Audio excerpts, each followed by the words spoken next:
What's up? Good morning, everybody. Good morning. How's everybody doing? Welcome to Friday. Everything is going to be okay, folks. What a week. Man, what a week for me to take a few days off. I went with the family. The teachers were on strike in Los Angeles, and it was my wife's birthday. So we headed to San Diego, had a nice time there. It was rainy, except for when we kind of wanted to do things. So it worked out really well. We had a great time. And I was able to sort of forget about all of this stuff for a bit. But it was impossible because I had a pretty, I don't know, what's the word, provocative video on Monday. And the news has been relentless. And I'm going to try to navigate this. I have to admit to you guys, though, I'm a little behind on my banking expert homework. So I'll try to make sense of it. I know that there's not enough dollars. I know that the Fed can print them. But I know that overseas banks they have debt and they can't get dollars, which is pricing the dollar up. And I also know that deposits in commercial banks in the US has been falling drastically. It's created a shitstorm, and I don't know what it is. You know what I mean? I don't know exactly what it is. I'm not an expert. I'm sure it's somewhere in between what the Bitcoiners are saying and what the Fed is saying. But we'll talk more about that. We're going to talk about all the damn news. I mean, I have so many links queued up. I'm going to try to, it's a little unorganized today. It's the last day of the week. We'll get back on track starting Monday. We're on track right now. What's the big deal? What's good morning, everybody in the chat? What's going on? Johnny Food Stamp, I see you. Christian from NifGen, how you doing, buddy? Good morning, Cup of Joe. We got some Hilmar's here. He wrote, or I think that Hilmar and team are behind the Daffy wallet. They wrote a Medium article inspired apparently by my my coverage on Monday. And it was an interesting look on, how to look at blockchain ecosystems and communities. Maybe I'll dive into that later. Dragonfly's in the house. What's up, Dragon? Robbie's here. What's going on, guys? What's going on? CJ, Damien. I've noticed ever since Monday, and I'm not saying I'm the catalyst. I don't really care. But I have noticed that the Algorand Foundation and affiliated people have been very active on social media. It's a good look. Scotty Rolls, he went 1-1 in his jiu-jitsu tournament this weekend. Soon, we're going to get Scotty on the top there, screaming Algorand. I'll play that video, Scotty, on the ReCoop. Good to see you, buddy. Moriarty, another face that has been here consistently. I appreciate you. Average Zen. Guys, you guys are awesome. Jack's Hole, all of you. Crypto for Change. Where's that dude? Happy 30th birthday, bro. Hell yeah. Happy 30th birthday to Crypto for Change. He's been in here. I'm sure he's hungover right now. I appreciate you being here. What is it, 9 o'clock in Florida? You got a baby. You don't have time to be hungover. I know what that feels like, man. So I guess I should just address real quick Monday, what I'm feeling ever since Monday, and move the fuck on. You know what I mean? Like, let's move on and let's have some fun. Sorry for swearing. I don't know, guys. I think I should swear. You know what I mean? I think I should just let it go. Just let it rip. If you have kids listening in, I always say this. Kids, do not listen to the weird man on YouTube. But anyways, so yeah, look, folks, ever since Monday, I've only had one person reach out to me and want me to correct the record for, you know what I'm saying? And that was Because You're Bored, who I did say I read that he was paid opposition research. He disputes that he is paid opposition research. I don't know if maybe that's true. Maybe I'm misremembering. Maybe I heard somebody say that they saw him say he was paid opposition research rather than me saying that. It doesn't really matter. You know what I mean? Because You're Bored has had good takes. He's had bad takes. And I don't really know what his motivation is. And it doesn't really matter. Yeah. So, Because You're Bored, you asked me to do that, and I did it, buddy. All right. So What else? But aside from that, folks, look, what I said was either facts or, pretty well informed opinion. That's it. That's all I did. And I worked through it. I touched all the bases. You know what I mean? I offended lots of people, right? Upset lots of people. I got people upset at Borderless. I got people upset at the foundation. Those two don't exactly seem to be getting great along. They're saying they are, but come on. And if you're watching what Borderless is trying to do, you know that they're going after the leadership at the foundation. It's not rocket science. But they'll paint it, they'll package it in a pretty thing. I have to give kudos to Chris Swenner. He took my criticisms in stride. And that's it, man. Look, this is the thing. This is the thing about crypto in general. There is this impatience for negativity, right? There is a severe impatience for negativity. And that's a double-edged sword. On one side, crypto is so volatile. There's so many sharks and shorts and gross people that are looking to just not genuine. And that positivity keeps people buoyant through all that volatility. And especially with all of the crackdown coming down from the US government and whatever, you know what I mean? There's a lot. We're going to talk all about it today. So that impatience for negativity and FUD is helpful in those ways, right? And then on the other side of that, though, if you're too impatient with questions, critical questions, and negativity, I guess, then that just allows imposters and criminals to thrive in it because they never get questioned, right?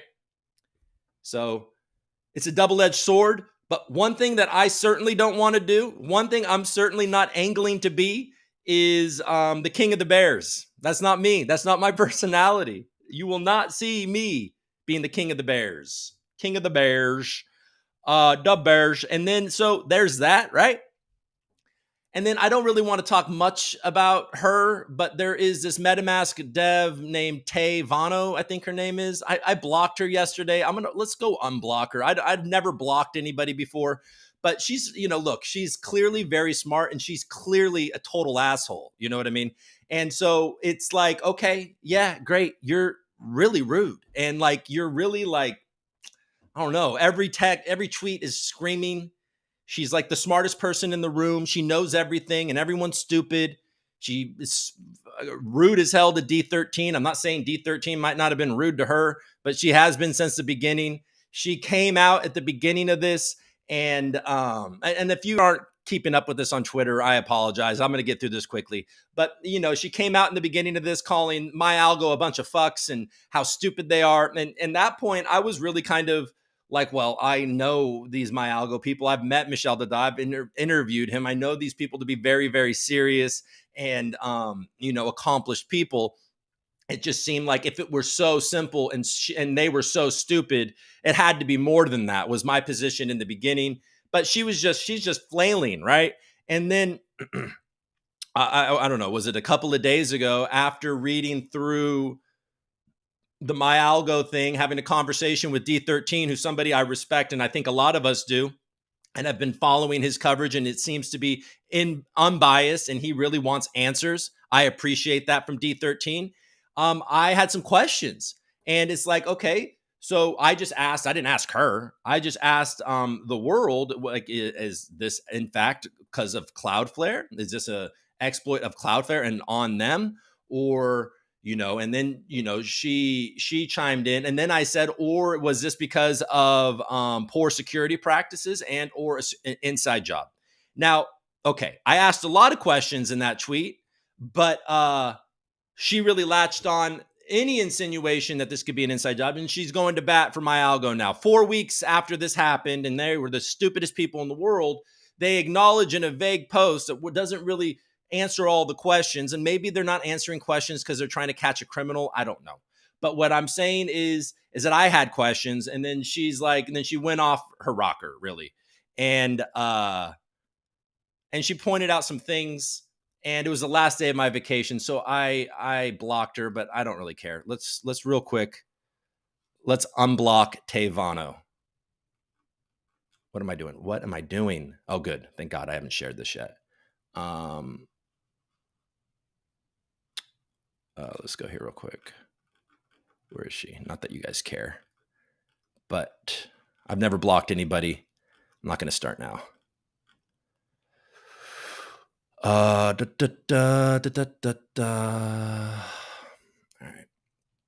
Look at this. All right. Real quick. We're going to share this.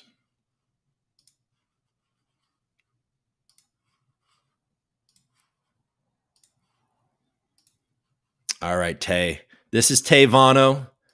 She is a building MetaMask, previously MyCrypto. Maybe that's why she likes him, because MyCrypto, MyAlgo, lethal founder, part-time wizard, top assassin. Don't come at me unless you're ready to battle. There she is, folks. Tay Vano. And she lives in Los Angeles. Great.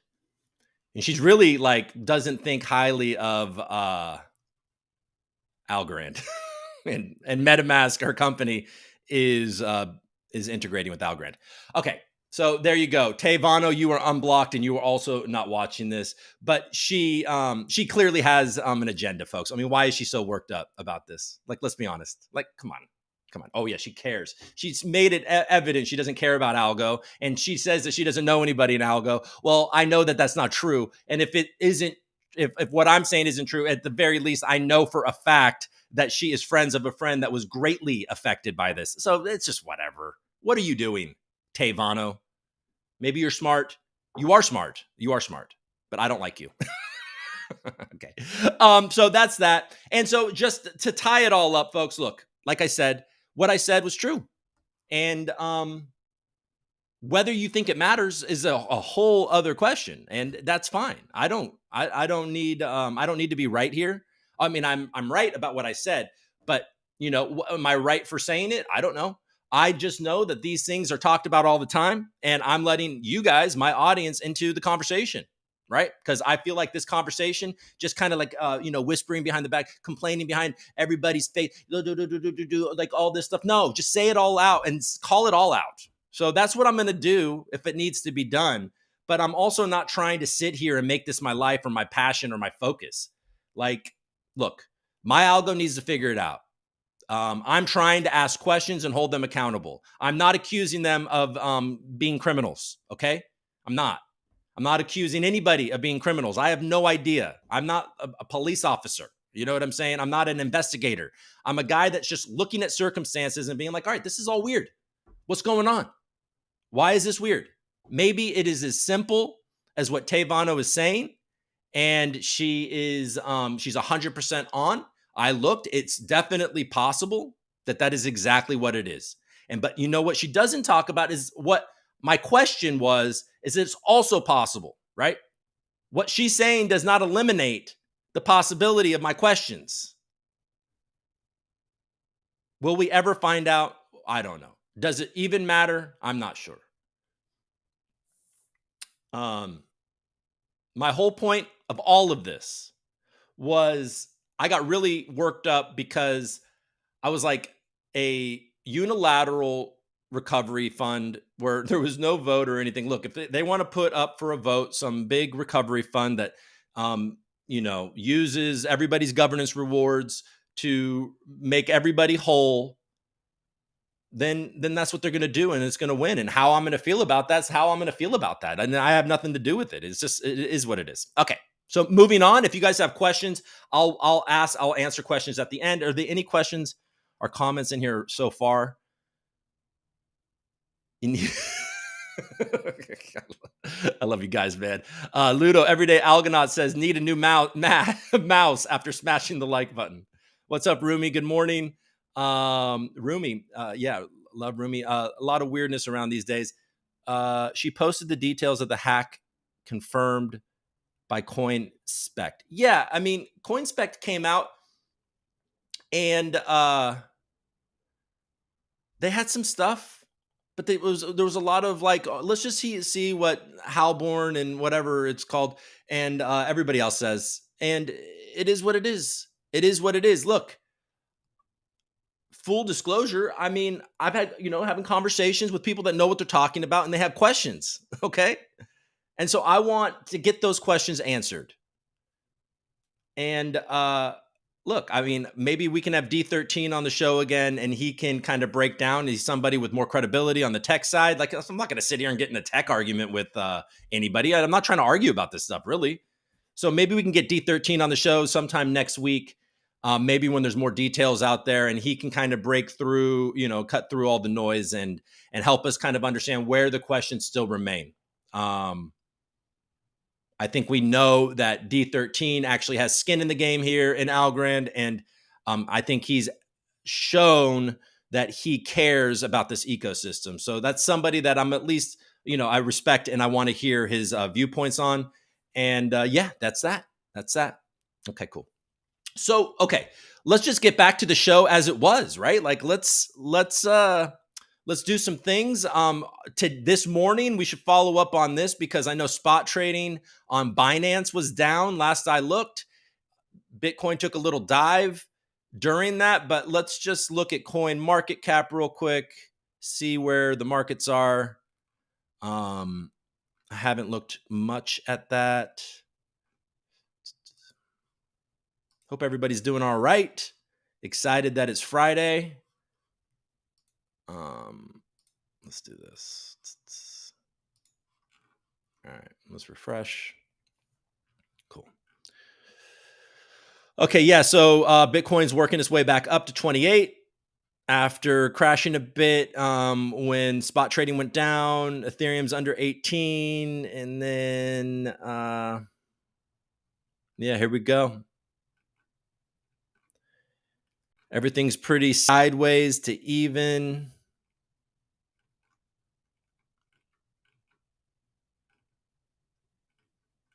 Monero's doing well. Where you at, Algo? $1.99 for near. Algo is back up over 21 cents. I saw it this morning when everything was crashing. It was back at like 20 and a half, but it's over 21 cents at number 41. So we had a little pump over those last few days. Somebody made a buy, and then it's just kind of fallen back down. 41, sitting there with Quant. Damn, Stacks has flipped it. That's crazy. EOS, like, do people even use this anymore? Tezos, I got a little Tezos news today. We've talked about it before, but I think it's pretty cool. And then we can just keep on going and going, couldn't we? But we're not gonna. We're not gonna. All right, and then let's just real quick, why don't we go to, I guess we'll just go to CoinDesk and see what they're saying here. Anything interesting here, CoinDesk? So obviously we're going to talk about Do Kwon being charged with fraud by U.S. prosecutors. Binance is temporarily pausing spot trading. Arbitrum airdropped their tokens yesterday. NASDAQ, I haven't seen this. What's this? The stock exchange operator announced its intentions last September as it looked to respond to the demand from institutional crypto investors. So they're going to start a custody service. The NASDAQ. So by the end of quarter two, they're going to have a crypto custody service. The stock market exchange operator, senior vice president and head of digital assets, Ira, said that the firm is working on getting the necessary infrastructure and regulatory approval in place. Traditional finance companies such as NASDAQ are looking to fill the gap left by more crypto-centric firms that have shut down their doors in recent months, with exchange, FTX, and banks the most prominent. So we got the NASDAQ and the Fed, and with Fed now coming in. Man, it's like so obvious what's going on. So crazy. All right, so let's just go back real quick to let's look at that. Almost taken 28 already. So I wonder if spot trading is back. A bug in the matching machine.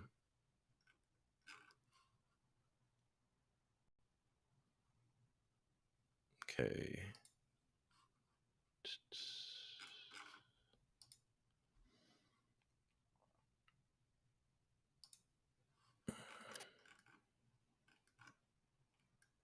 All right. So as of 48 minutes ago, engine number 1 is back online. Still need more time to do reconciliations and for other engines to catch up. We were a bit unlucky with this bug. Our engines take hourly snapshots. This bug happened 57 minutes in. So replay reconciliation takes a bit longer. We communicate more frequently during issues. Oh, yeah. Somebody was complimenting how quickly they came out.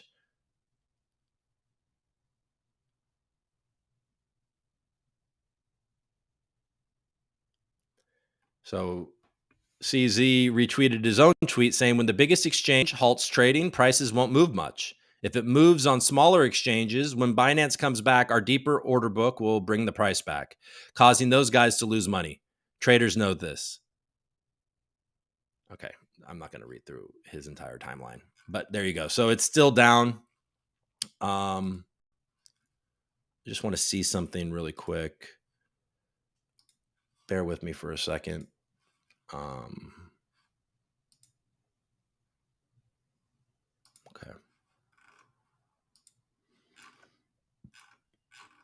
I've noticed that Oyster Pack and his several accounts have started.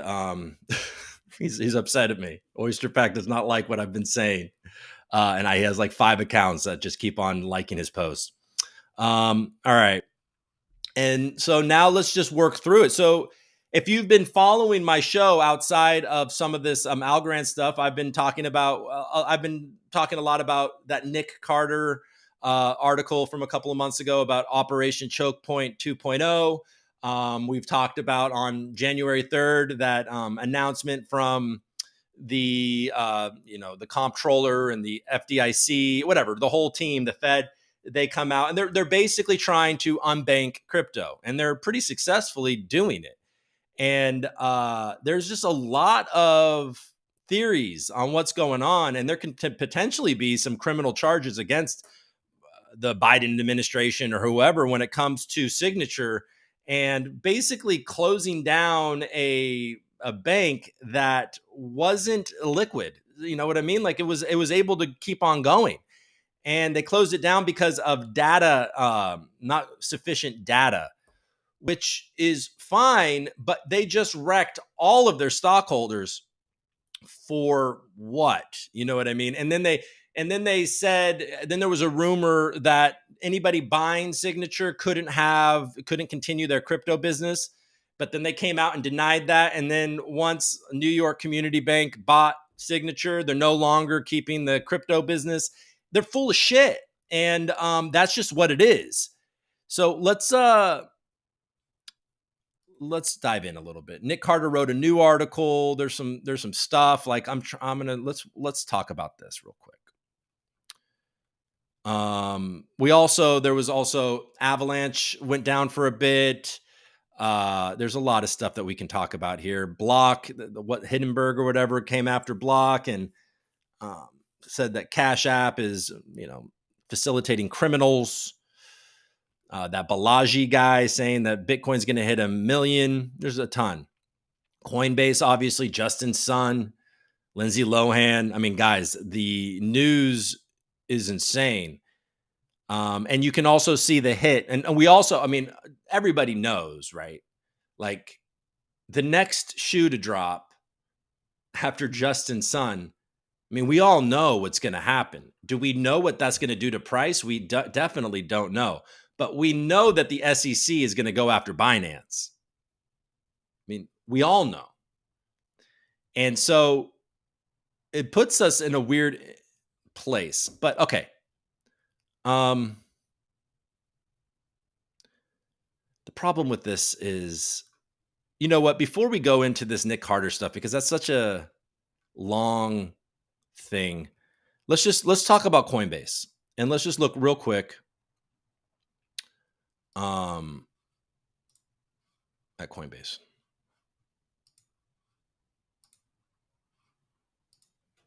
I'm sure you guys have already read this, but let's just dive in real quick. So this is the chief legal officer at Coinbase. He talks a little crypto, a lot of law, and way too much Ohio sports. Okay. So Paul likes the Browns. But let's go. So Coinbase received a Wells notice from the SEC after years of asking for reasonable crypto rules. We're disappointed that the SEC is considering courts over constructive dialogue.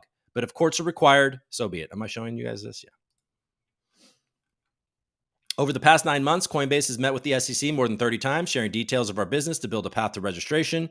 During this time, the SEC hasn't given basically zero feedback on what to change or how to register. Instead, today we received a Wells notice. When Coinbase filed to go public in 2021, S1 described our business in much detail, including 57 references to staking and details on our asset listing process. The SEC approved us to go public, knowing those details. Now they have changed their mind on what is allowed. In 2018, we acquired 2 broker-dealer licenses in an effort to be regulated by the SEC.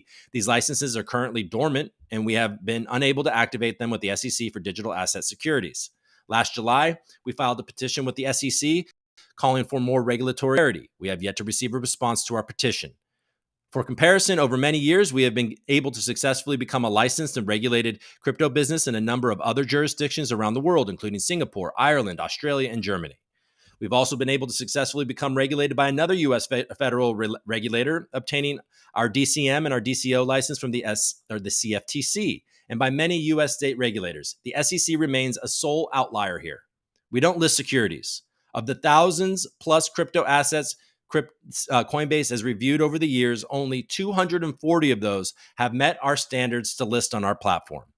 We believe a large number of crypto securities also exist and should be available to register and trade on SEC-registered brokerages and exchanges, a point we've made repeatedly in our discussions.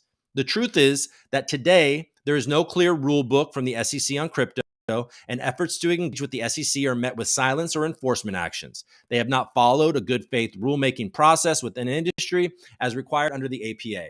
At times, the SEC and the CFTC don't agree on the definition of a commodity or a security. For instance, the CFTC has said Ethereum was a commodity, while the SEC chair has hinted Ethereum might be a security. Even when giving us our Wells notice, the SEC wouldn't specify assets, giving them concern. Wouldn't specific assets giving them concern, or what specific arguments that we've made on staking are wrong. Instead, we were simply told to reconsider. We were simply told to consider the chair's generic statements. It is hard to throw the rule book at an entire economic sector when there is no rule book, and the people responsible for the rule book can't even agree themselves what the rule book should say, even as we have asked for a rule book. So what happens next? We avail ourselves of the court system to finally start to get some clarity for the crypto industry in the U.S. Ironically, establishing some case law may be our best shot at getting the regulatory clarity that the industry deserves. You can see the Wells notice for yourself. This is Nico from Nocomeda. So Nico, I wasn't planning on reading this, but he is in the Algorand and Cardano communities. I wish there were more publicly traded companies in the crypto industry like Coinbase that could combat the SEC's unreasonable behavior. I think that's true. And I think that we should all be rooting for Coinbase in this situation. It's just pretty obvious, and they've made it very obvious that they were going to debank crypto. And frankly, it looks haphazard, not really, I don't know, like it just feels like the US kind of doesn't know what they're doing.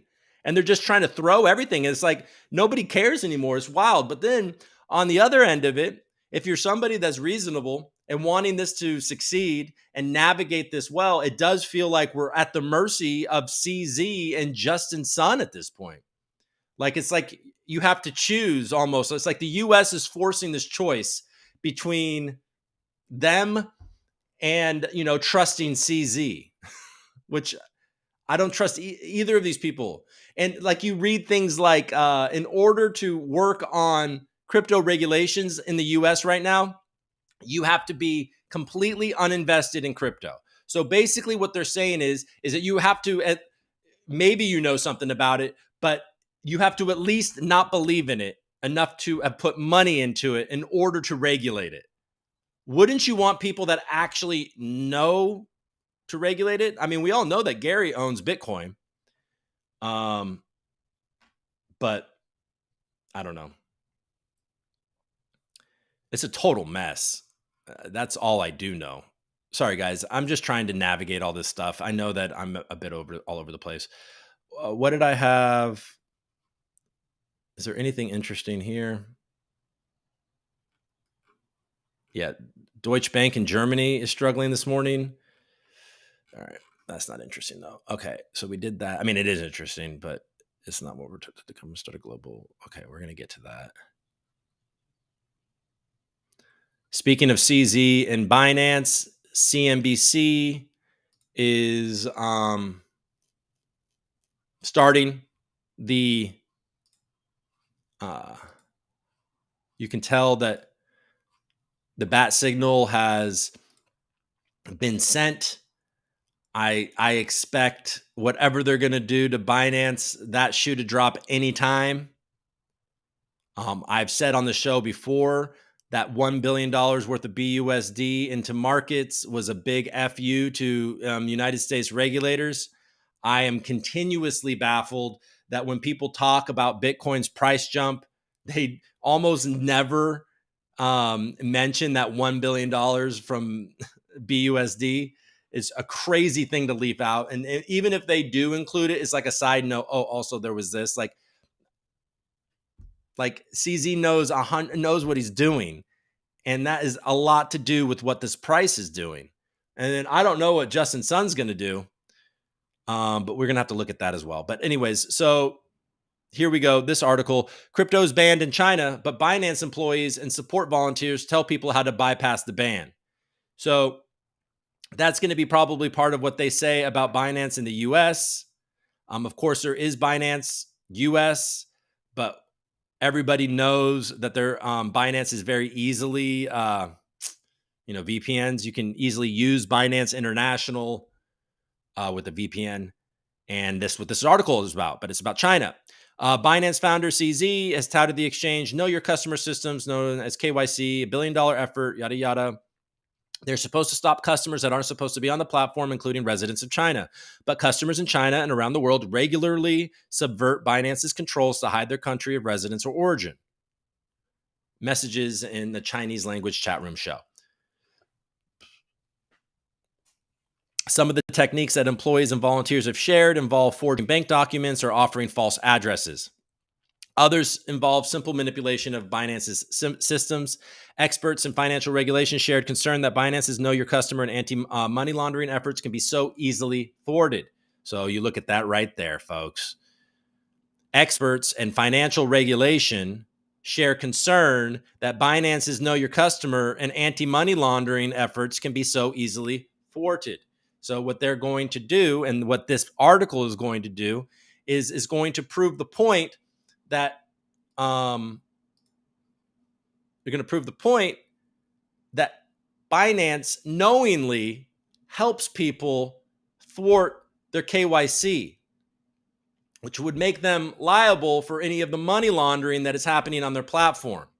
It's like, so, and this is on CNBC, so we know that this is setting the stage for something.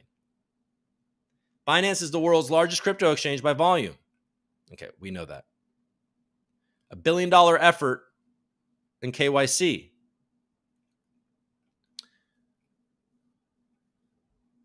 Okay, so CNBC obtained, translated, and reviewed hundreds of messages from a Discord server and Telegram group, which are controlled and operated by Binance, probably sent to them from U.S. regulators.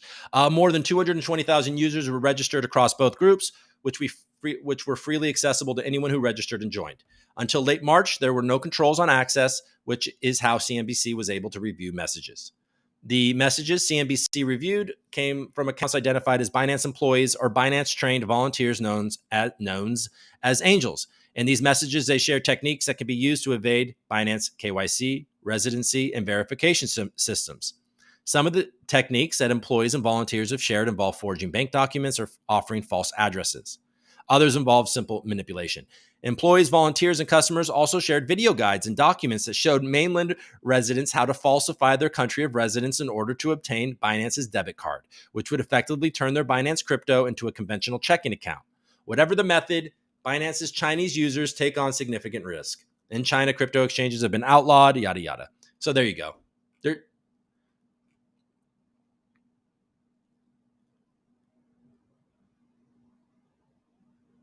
Oh, there we go. Wells Fargo anti-money laundering executive Jim Richards agreed that the techniques by bypassing Binance's KYC controls could have implications beyond China. What about North Korea or Russia or Iranian? When reached for comment on the findings of this article, a Binance spokesman told CNBC, "We have taken action against employees who may have violated our internal policies, including wrongly soliciting or making recommendations that are not allowed or in line with our standards. We have strict policies, yada, yada, yada, yada." Dow falls. So there you go. In my opinion, this is setting the stage. We all know that it's coming. That the U.S. government, what we don't know is how much they're going to sue them for, and if they're going to be criminal charges. This money laundering thing is interesting, and we do know that Do Kwon is in some trouble in the U.S.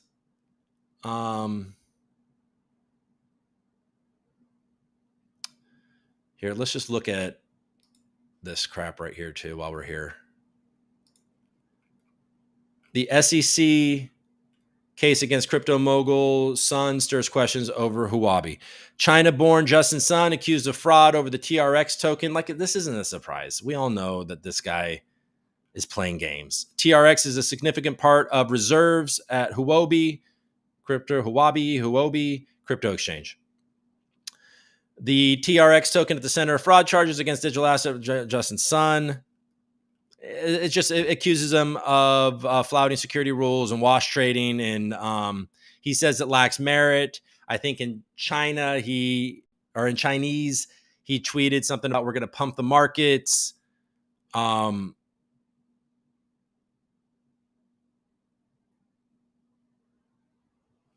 Huobi's total reserves stand at 3.1 billion, according to CryptoQuant. Excluding native tokens, the figure drops to about 1.8 billion, which are the clean reserves. Huobi's clean reserve ratio is the lowest among the 8 exchanges listed by the digital asset data provider. There can be a risk in the exchange's liquidity if a self-issued token holds a significant percentage of the total reserve amount.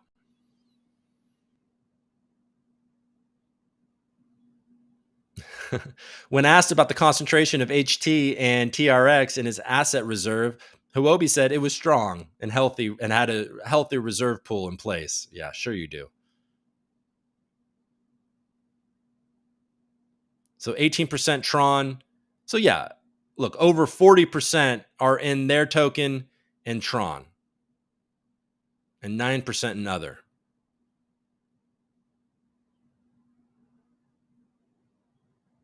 Sun has put, I guess, $200 million in there to boost.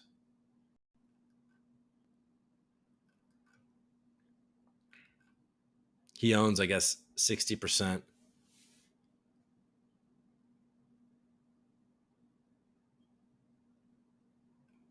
Yeah, I don't know. It's all very, the issue I'm having right now is that I don't know. I can't tell you, obviously, where the price is headed. But what I can tell you is if you live in reality,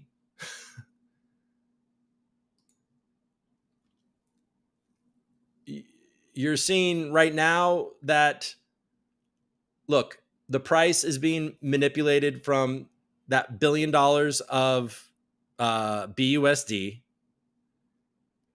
CZ runs the largest exchange. There is very low. The liquidity is low. The U.S. is shutting down the bank's relationships with anybody over here. So completely screwing up, on ramps and off ramps. Soon, you're going to probably have to, it seems like USDC is going to play ball, and maybe they'll be the de facto kind of CBDC that gets integrated into Fed now. But there's going to be a ton of surveillance over USDC. I mean, and with that low volume that is there, CZ is able to create this narrative that people are really, really latching onto. Now, if you watch the Fed meeting, which I haven't even mentioned at all, I did take time to watch Jerome Powell talk. on, I guess that was Wednesday.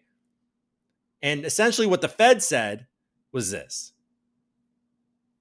Our focus is on price stability, right? That's our mandate, is price stability, and inflation is far too high, and we're committed to it.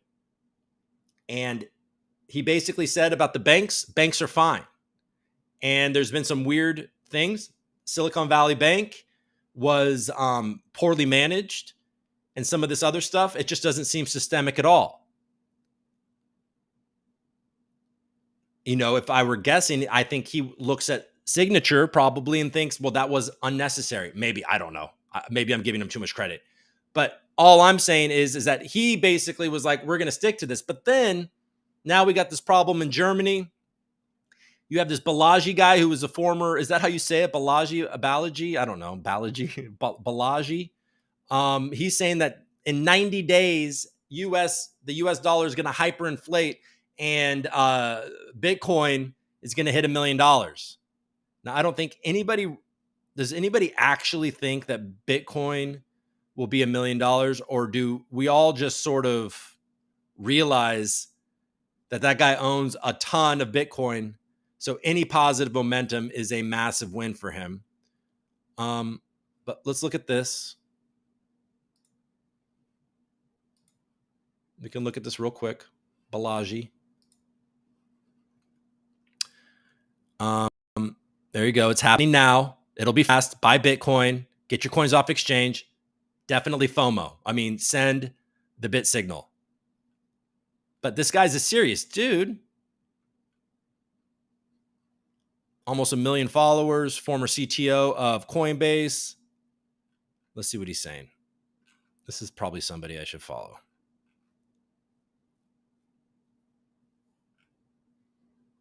Okay, 2 hours ago. I haven't read this. Think of the Fed and friends as the system administrators of Western fiat economies. With the press of a key, they can seize, freeze, create, or inflate any fiat asset. But they can't do that to Bitcoin. It's outside their control. Instead, it's under your control and CZ's. Big banks, I'm sorry that I'm a little bearish on that. It's just because it puts me, somebody that is in, that I feel like I want this to succeed and I want the US to be part of it. I am completely and utterly disillusioned by the actions of the US government. I've always been a bit of a homer. You know what I mean? I defend, I don't know. Like, I'm just like, okay, this is my team. I was born here. Like I've always been like that, but I'm looking at this and it's so, even, and I try to keep my politics out of it because I understand that politics change and presidents change and shit like that. Like, it's all a cycle. It's fine.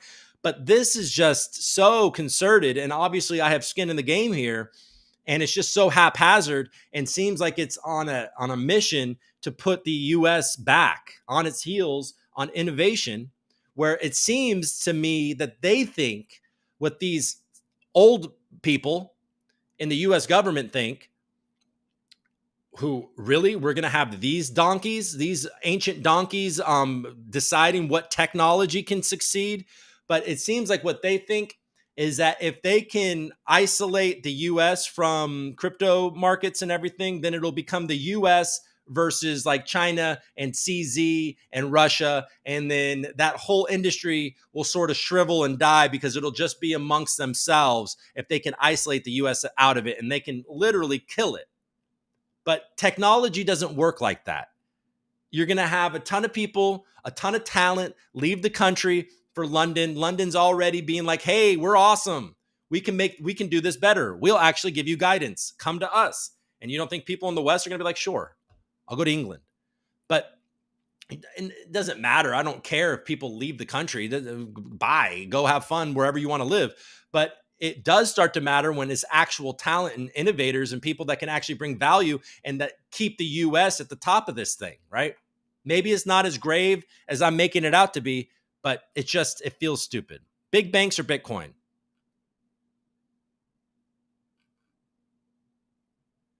Crypto for Change's girlfriend, Kathy Wood, says, why have Bitcoin and other crypto assets appreciated during this banking crisis? In our view, in contrast to those in the traditional finance world, many crypto assets face no central points of failure. They are decentralized, transparent, and auditable. That's true.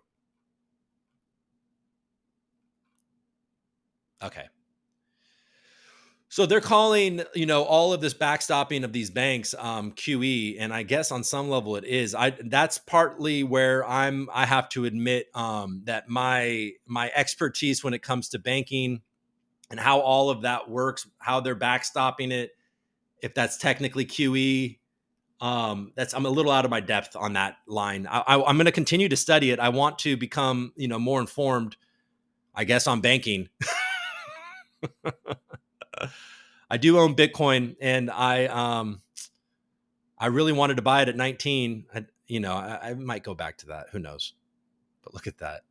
There you go. The Fed updated their balance sheet. Now 2/3 of QT has been reversed.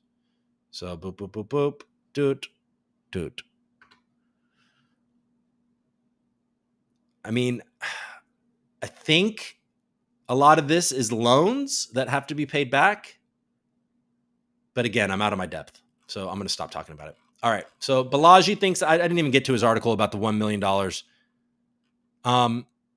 But like I said, he probably owns so many Bitcoin that if he can create some hype and FOMO and people, even I'm like, Jesus, is he right? I don't think he's right about $1 million, but a lot of people are like, well, how bad is this banking thing?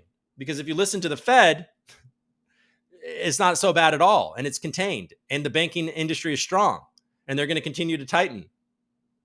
And then he also made the point that because of what's happening, because these community banks are struggling, and because there's a lot of consolidation in the big banks, that he doesn't know, and this is what kind of got the markets excited for a second, is that if they're no longer saying that more rate hikes are definitely coming, basically. They're saying they will allow for more tightening if necessary. And the reason why he said that, he made it very clear, and he seemed to get very frustrated with people that kept on asking him this question, was the reason why he was saying that is because now banks are going to lend less money, right? And there'll be less money out there, which is going to do some of the work on that he's trying to do on inflation for him.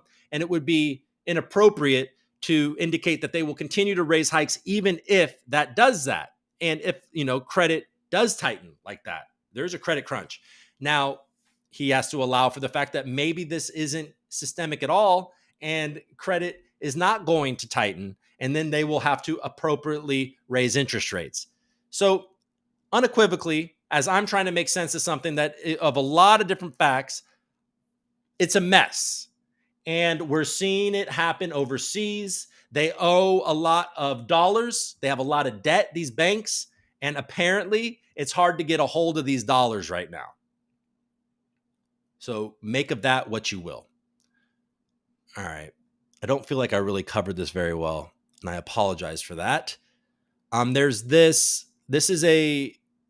No, thanks. Don't make me do that right now. This is Pirate Wires, and this is Nick Carter. Nick Carter is somebody that I've been following for a while, been paying a little more attention to him.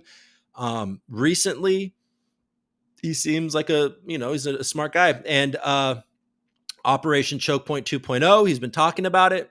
It's something that I was talking about before that too, not calling it Operation Choke Point 2.0, wasn't even aware of that, but I was aware of the announcement that the coordinated announcement on January 3rd, and just aware from Twitter, having people kind of sending hints last year that fiat on ramps and off ramps are going to be attacked, and they indeed are being attacked with a blunt object right now. But if you are interested in this Operation Choke Point 2.0, you can read his article from 6 months ago or 6 weeks ago, and then you can read this new one. It's quite long. It's a quite long article.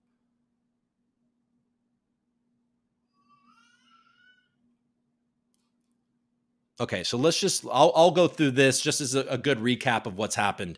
It wasn't just banking regulators either. In the last month, regulatory attempts to kneecap the crypto industry in the US escalated dramatically. Okay, I'll run through this and then we're going to move on to other topics. The SEC announced a lawsuit against the crypto infrastructure company Paxos for issuing the BUSD stablecoin. Crypto exchange Kraken settled with the SEC for offering a staking product. SEC Chair Gensler openly labeled every crypto asset other than Bitcoin a security. The Senate Committee on Environment and Public Works held a hearing lambasting Bitcoin for its environmental footprint.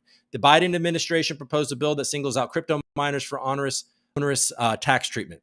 The New York Attorney General declared Ethereum the second largest crypto asset a security. The SEC continued its anti-consumer protection efforts by doubling down on their attempts to block a spot Bitcoin ETF in court, as well as trying to stop Binance US from buying the assets of the bankrupt Voyager.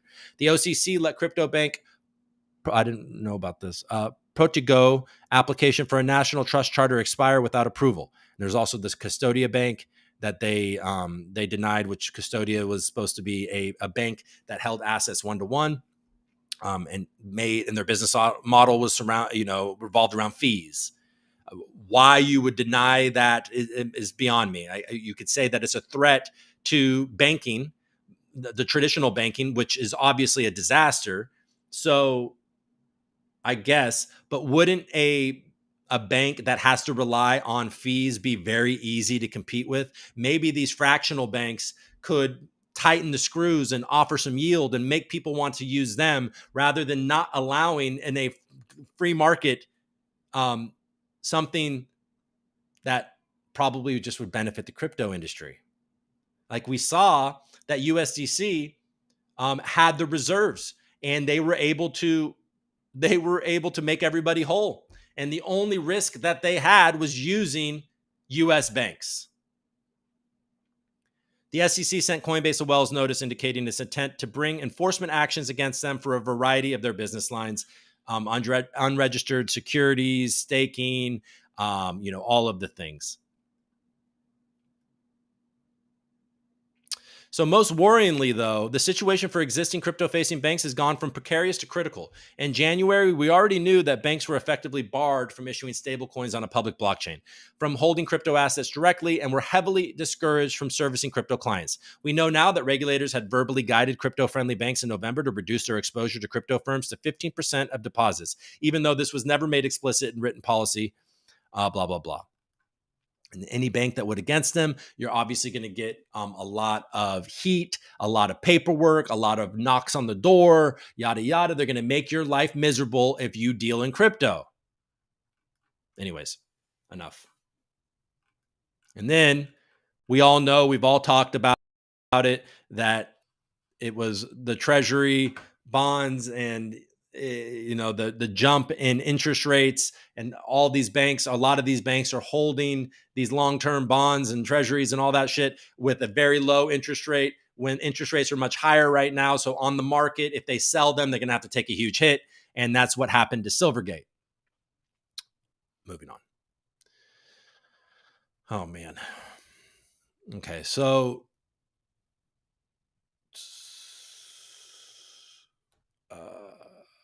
we did that.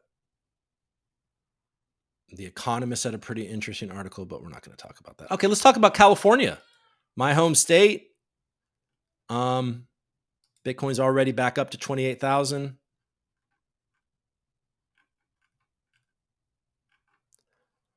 I live in Los Angeles currently. I went on a little vacation to San Diego this week, and I'd prefer to live there. Let's be honest. That place is a lot cleaner. It appears to have a lot less crime and a lot less stuff on the street.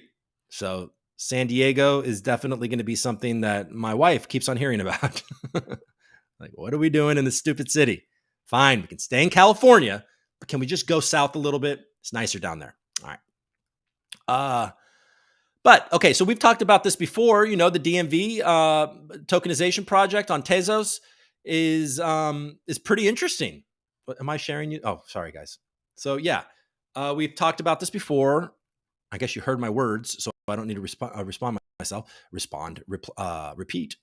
Tokenization of vehicle titles could also enable fractionalized vehicle ownership, allow holders to pledge vehicle titled NFTs as collateral in the real world or within DeFi.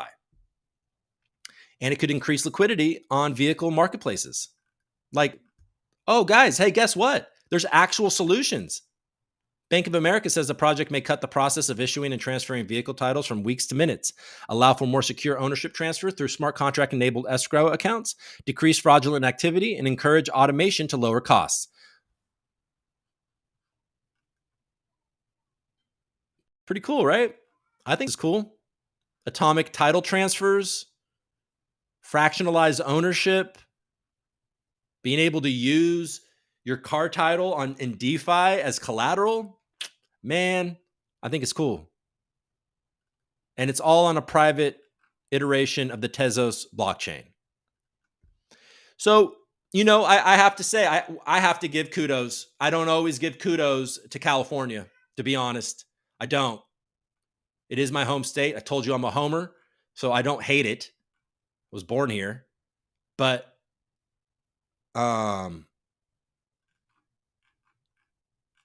look, the US is acting like a bunch of 80-year-olds, but California, home of Silicon Valley and a lot of tech innovation in the world, seems to realize at a governmental level that there are use cases for blockchain and they're using it.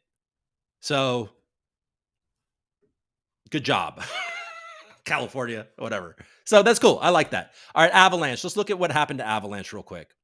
I actually didn't even really care. There's so much crap going on. So I'm going to kind of learn this with you guys. But Avalanche blockchain's X and C networks see brief outage. On-chain data shows that transactions sent over X chain are lagging, while C chain has recovered from an earlier outage. Now, I'm no expert on Avalanche, but I think that they have these different chains for different use cases. Like one is like the validator chain. The other is the maybe the swapping chain. I don't know. Avalanche's AVAX token fell nominally on nodes on the protocol's X and C chains went down due to bugs in a new software release. I'm showing you guys this, right? Yeah. The C chain, okay, this is where we're going to get this, is unique as it uses 3 chains. Okay, cool. The C chain is home to Avalanche's decentralized finance community. So C chain is DeFi and is the chain that hosts smart contracts and is used with MetaMask. Okay. The X chain is the exchange chain used to send funds back and forth. Okay. And the P chain is the platform chain, which is used for staking AVAX and serving as a validator. Okay, so I kind of got it right. While the C chain recovered after an hour-long outage, some X chain nodes are still offline as time of the publication. On-chain data shows the network quality of X chain has been degraded, and it's only able to process a handful of transactions. It appears that it's only able to process a few transactions per hour, making the chain virtually unusable. Over 90% of validators have upgraded to the latest version of Avalanche Go. This is up from 12% earlier Thursday. Cool. So Avalanche had some problems. Who hasn't? You know what I'm saying? Who hasn't? I have some problems. Tom Emmer. What's up, Tom? He's coming out with the Blockchain Regulatory Certainty Act. Provides certainty for miners, validators, wallet software providers, and the entire blockchain ecosystem. At least this guy's trying to do something. I think he gets a lot of heat for getting a lot of money from FTX. But at this point, anybody that's trying to bring regulatory clarity, here, let's look at this. Instead of the bill, let's look at the release. That didn't make it easier to read. For the love of God. I can't read that. I can, but I'm going to make you. Anyways, they're trying to make sure that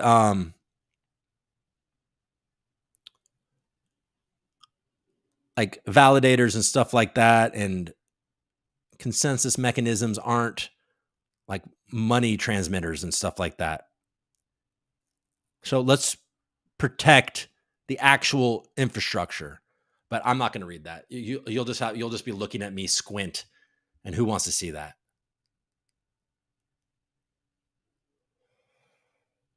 Did you guys see this? Greenpeace. This thing looks awesome, by the way.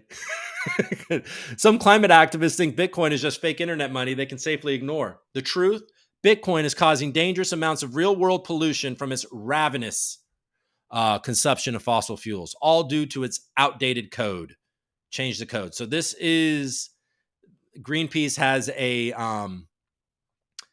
mission to get Bitcoin to move over to proof of stake so that the US government can regulate it out of existence, apparently. But it looks pretty cool though, right? It's got the laser eyes with the Bitcoin. It's got like the smokestacks.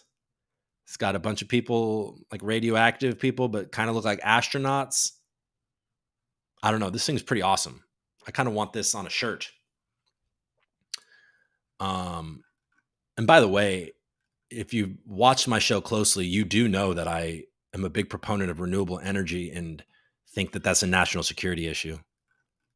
But clearly, the banking industry is also a national security issue. You know what I mean? Avalanche, Tom Emmer, CZ. Is there any update from my buddy CZ?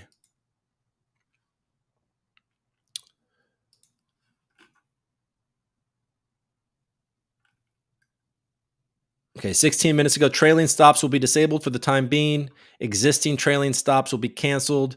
Users with open trailing stops order will receive a push notification in email. Okay, so it looks like a few minutes ago, they resumed trading. There you go. They did it, folks. Binance survived the great spot outage. There we go. Well, folks, look. This completes week 5 of the ReCoop Live project. Obviously, I was only here Monday and Friday of this week. It was an interesting week. Monday, I said a lot of things, a lot of true things. Like I said earlier in the show, if those true things don't matter to you, all good.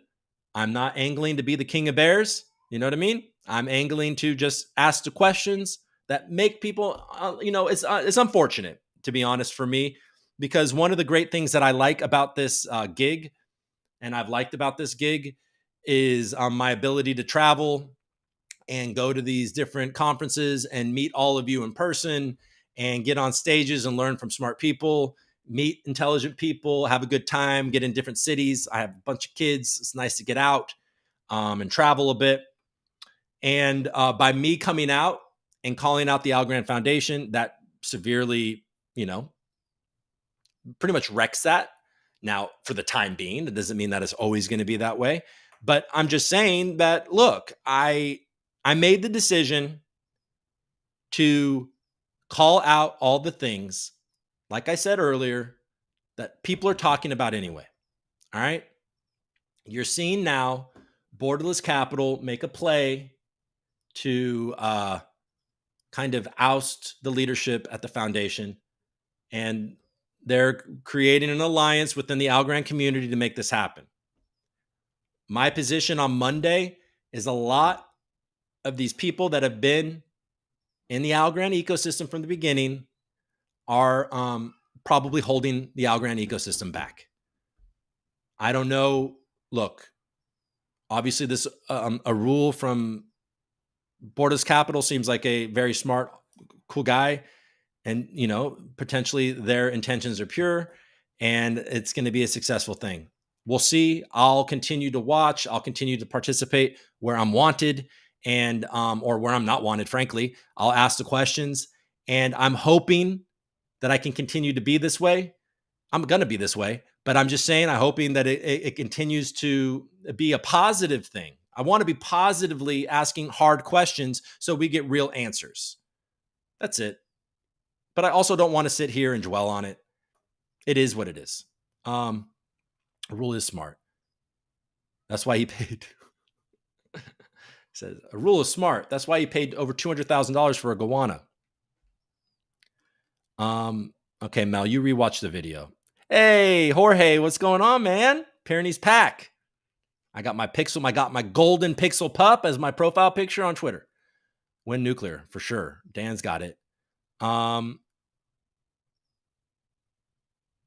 Check the chat and Thirstober. People taking crypto loans tanked a lot of stuff. Yeah. It's windy outside. All right, guys.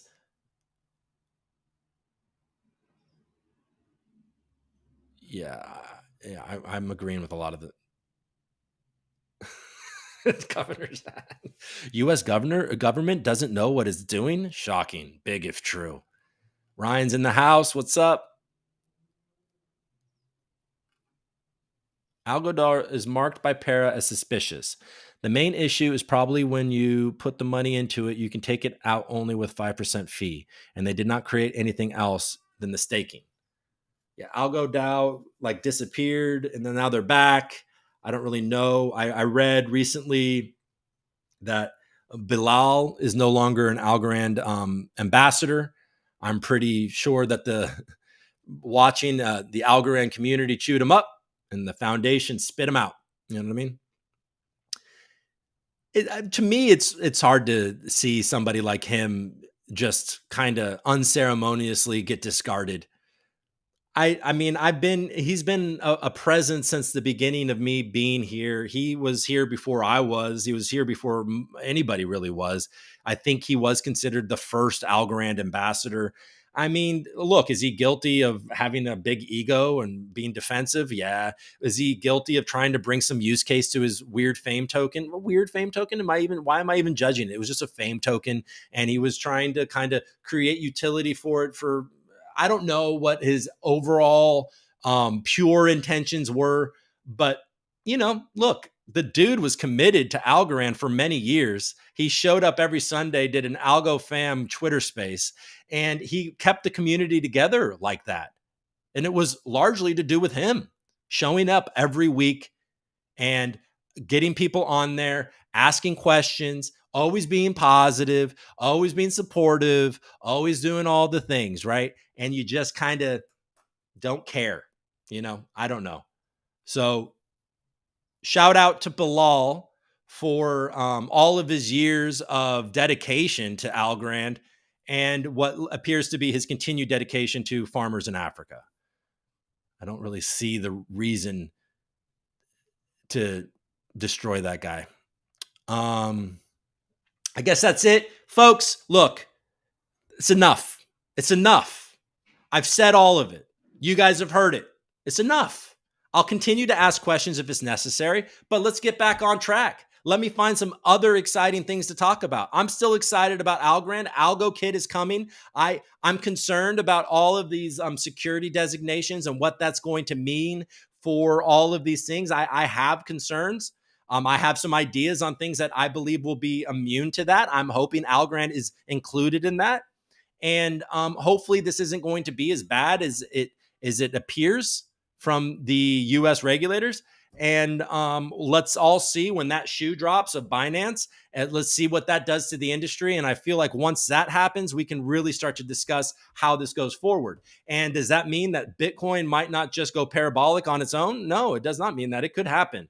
So, trade according to your own risk appetite and hold according to your own risk appetite. I'm never giving you financial advice. I am just trying to navigate this stuff.